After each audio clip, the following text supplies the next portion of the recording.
There's a question I want you to sit with for a moment. Think about the last time everything in your life was genuinely fine. No crisis, no emergency, no fire to put out. Just quiet, ordinary, calm. Did it feel like rest, or did it feel like waiting? For a significant number of people, that stillness doesn't feel like peace. It feels like a threat. And I don't mean that loosely or metaphorically. I mean it in the most literal, neurobiological sense possible. Their bodies register calm the same way you or I might register the sound of a smoke alarm, as something wrong, as something to be corrected.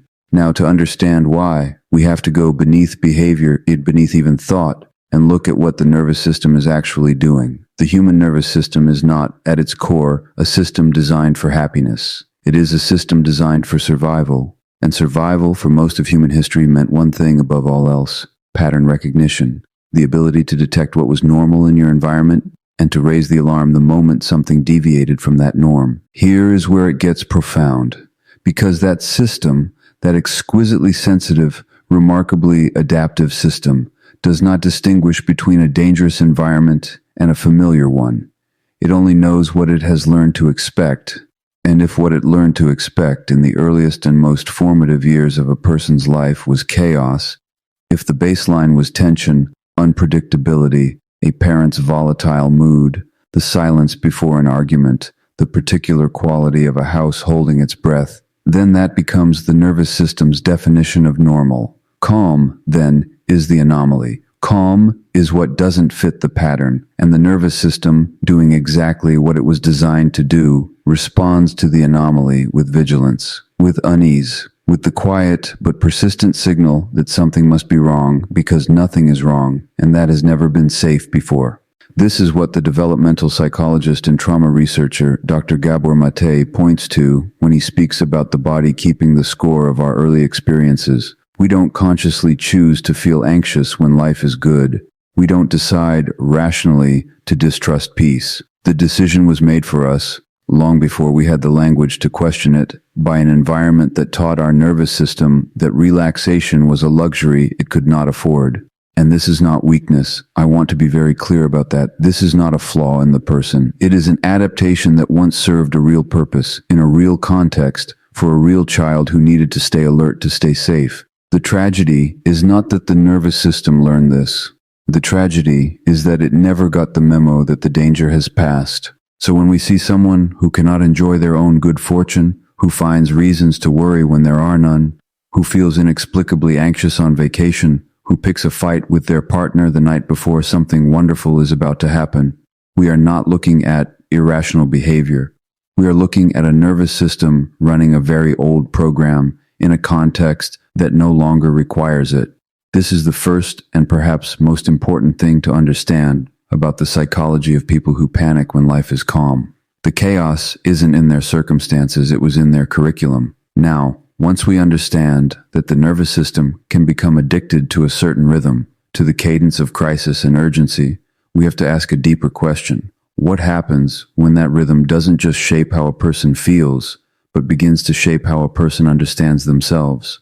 What happens when anxiety stops being something you have and becomes something you are? This is one of the most quietly devastating developments in the psychology of chronic stress, and it is far more common than most people realize. Think about how identity forms. We are not born with a fixed sense of self. We construct it gradually from the materials our environment gives us, from feedback, from role, from repetition. A child who is consistently told they are responsible, capable, loved, builds an identity around those qualities. But a child who grows up in an environment where their value was tied to their usefulness in a crisis, where they were only truly seen when something was wrong and they were fixing it, that child builds an identity around urgency, around being needed, around the feeling of productive anxiety. And here is the insidious part. That identity doesn't announce itself. It doesn't arrive with a label. It arrives as a personality. As the person who is always on top of things, always anticipating problems, always 3 steps ahead of disaster. From the outside, it can look like conscientiousness,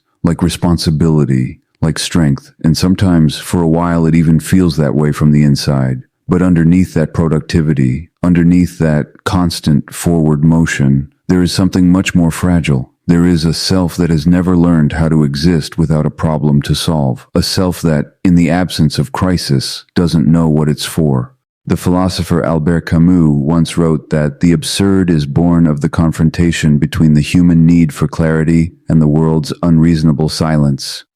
I think about that in this context often, because for people whose identity is built on anxiety, stillness is its own kind of absurd confrontation. The silence of a calm life holds up a mirror, and what it reflects back is a question they are not equipped to answer. Who am I, when there is nothing to be afraid of? This is why so many people in this pattern don't simply feel anxious during peaceful periods. They feel hollow, purposeless, as though the meaning has drained out of their days, because in a very real psychological sense, it has. The meaning was never located in the peace, it was located in the struggle, and without the struggle, the architecture of the self begins to feel unstable. Dr. Mate speaks often about the way we confuse our adaptations for our identities, the way the coping strategies we develop to survive a painful environment become so thoroughly integrated into our personalities that we mistake them for who we are. We protect them, we defend them, we sometimes even take pride in them. The person who never stops worrying often wears their anxiety as a badge of diligence. The person who cannot rest often calls it ambition. But there is a profound difference between a life that is driven by genuine purpose and a life that is driven by the terror of stopping. One is freedom moving forward. The other is fear dressed in productivity's clothing. And until a person can tell the difference from the inside, the anxiety will always find new material to work with. Because an identity built on worry doesn't need a reason to worry, it needs a reason to stop. So we've established that the nervous system can be conditioned to treat calm as a threat, and that anxiety can become so deeply woven into a person's sense of self that they no longer recognize it as a visitor. They mistake it for a resident. But now I want to go one level deeper, because there is a specific mechanism at work in many of these people, a particular mode of operating that explains not just why they feel anxious, but why they cannot seem to switch it off, even when every external signal is telling them that they are safe. That mechanism is hypervigilance. Hypervigilance is not simply being alert. It is not conscientiousness or attentiveness or even anxiety in the ordinary sense. It is the nervous system locked into a permanent state of threat detection, scanning the environment continuously, automatically, and exhaustively for any signal that danger may be approaching. It is, in the most literal sense, an alarm system that has forgotten how to turn itself off.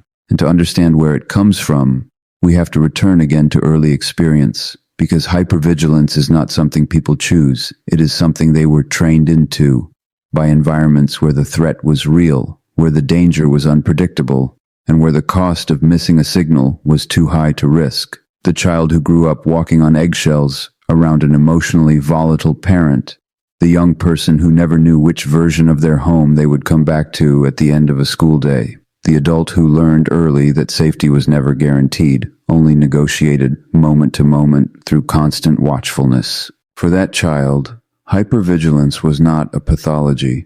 It was a profound act of intelligence. It was the mind doing what minds do best, adapting to the conditions it was given, developing the most sophisticated survival strategy available to it.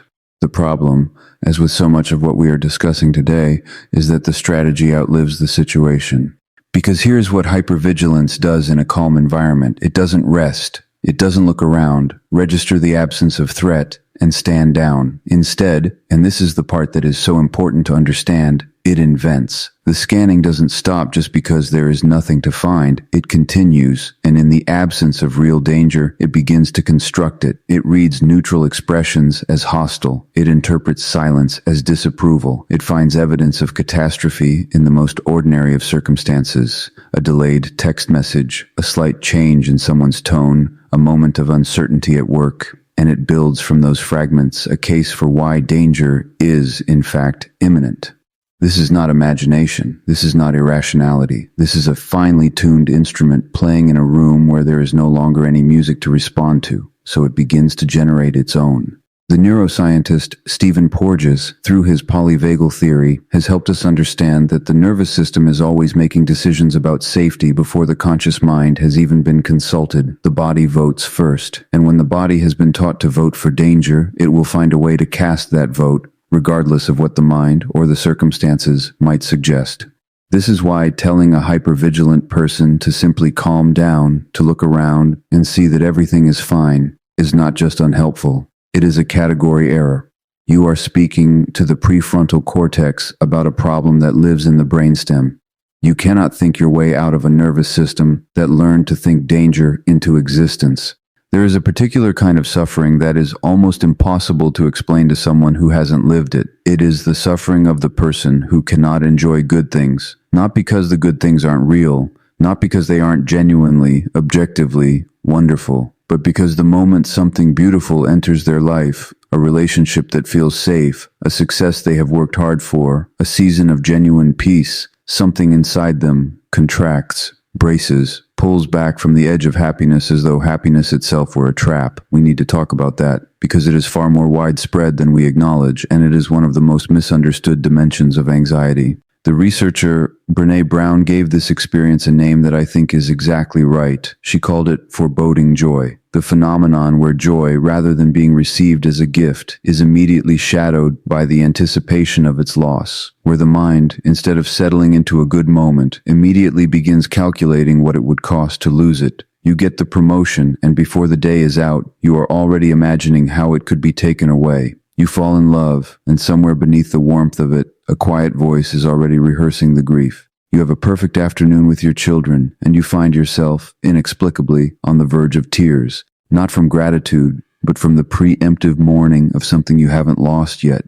This is not pessimism, this is protection, or rather, it is the mind's attempt at protection. Because if you have grown up in an environment where good things were routinely followed by bad ones, where joy was consistently interrupted, where love came with conditions that were never clearly stated, then your nervous system learned a very specific equation. Good feelings equal vulnerability, and vulnerability in the environments that shaped you was dangerous, so the mind develops what we might call an emotional early warning system. It refuses to fully inhabit positive experiences because full inhabitation means full exposure. It keeps one foot outside the door of every good moment so that when, not if, but when something goes wrong, the fall won't be quite so far. It is, in its own way, a form of grief management, practiced in advance, applied to losses that haven't happened yet and may never happen at all. But here's what this strategy costs. It costs presence. It costs the actual lived experience of the good that is happening right now. The person who cannot receive joy without immediately armoring against its loss is never truly inside their own life. They are always slightly adjacent to it, watching it, assessing it, preparing for its ending, rather than inhabiting it fully, completely, without reservation. And beneath that strategy, if we go deeper still, we often find something even more foundational. Not just the fear of losing good things, but the belief, quiet, persistent, and rarely examined, that they were never truly deserved to begin with, that the good thing is a mistake that will eventually be corrected, that peace is something that happens to other people, people who are somehow more entitled to it, more structurally suited to receiving it, that for them it is only ever a matter of time. This is where anxiety and self-worth become inseparable, where the nervous system's hypervigilance and the psyche's deepest wounds converge into a single, silent conclusion.